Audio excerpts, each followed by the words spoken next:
Hi, I'm Paula and welcome to Make Hats. One of my favorite things to do is to make hats. I'd like to show you just how simple it is. Each year I make Halloween costumes for my family and friends, and over the years I've gained quite the reputation of the Mad Hatter. This was last year's model, and it lights up and the skulls light up and it's quite fun. So this year I want to do I'd like to show you my concept first. Okay, I know it's just a scrabble, but let's see if you can make it out. Again, we're going to hat. It's going to be black on black, so we need to dye this first. And it's going to have silhouettes of kids trick-or-treating, and it's going to look like they'll be knocking on doors, and the brim's going to be filled with leaves, and it's going to have the netting. And of course it'll light up, and it's going to have a moon. I can't wait to make it, so I hope you join us. But the first and goblins, and I'd love to show you some of my Halloween hats. So this is just a rough little sketch I did just to get my idea down on paper. It doesn't, as long as it relates to you and speaks to you, that's all you need. It's just a real quick little sketch. Now that's going to sit right under there.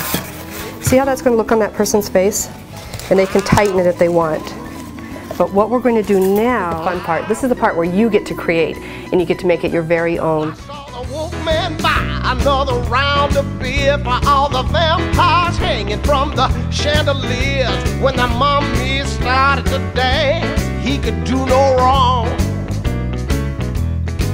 Yeah, it was Monsters Night. Very first hats I did, and of course they've all been inspired by my children. And I was the room mom. Can you imagine me being the room mom?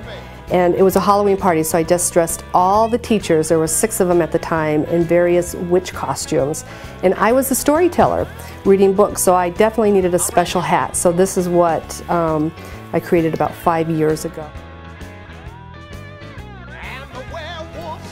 This is last year's Halloween hat. It's a coachman's hat, and I made it to correspond with my older daughter's costume. She was the Angel of Doom, and I was her coachman in waiting to take her places, of course. So what I'd like to do is go over the process. It is really simple, and show you just how easy it is. I had an old top hat, and I took it apart thinking I was going to dye it. And when I opened it up, it's nothing but cardboard, shaped cardboard, round. I thought, well, I can do that. So I found some pretty heavyweight cardboard, but pliable at the same time.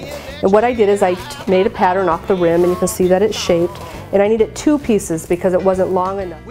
First of all, though, I want to show you that I scored one part of the card, and we're going to clip it so we can fold it. And you need to do this before you put them together. You're going to fold these back so that you know it's the inside of the hat, because you want to glue to it, okay? So you want to make sure that you fold towards the inside. I want to line up my pattern.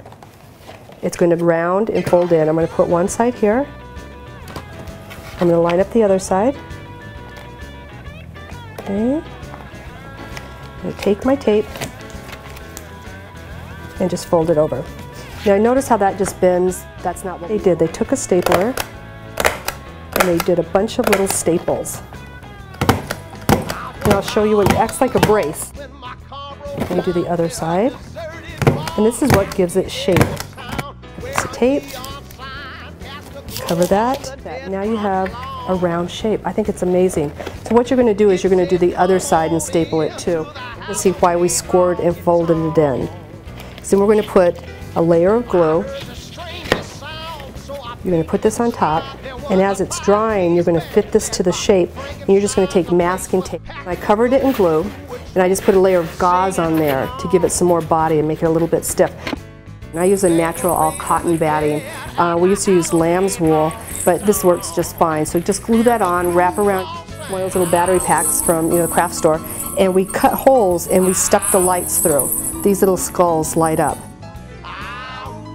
Now you have to be careful not to get too many bells, because then it's going to get heavy and they're just going to drop over. You want them to be kind of fun and light, and you can hear the sound. It's just beautiful. In this top hat, this is a shaped piece of cardboard. I mean, this was done professionally, but I covered it with cellophane because what I did is took some plastic fabric from the craft store, I put glue on it, and then I shaped it and I wired the edge and I let it dry on top of this. That's why the cellophane, so that it wouldn't stick to it. Next we're going to take the velvet, cover it, and it's going to become the base of this hat, as you can see.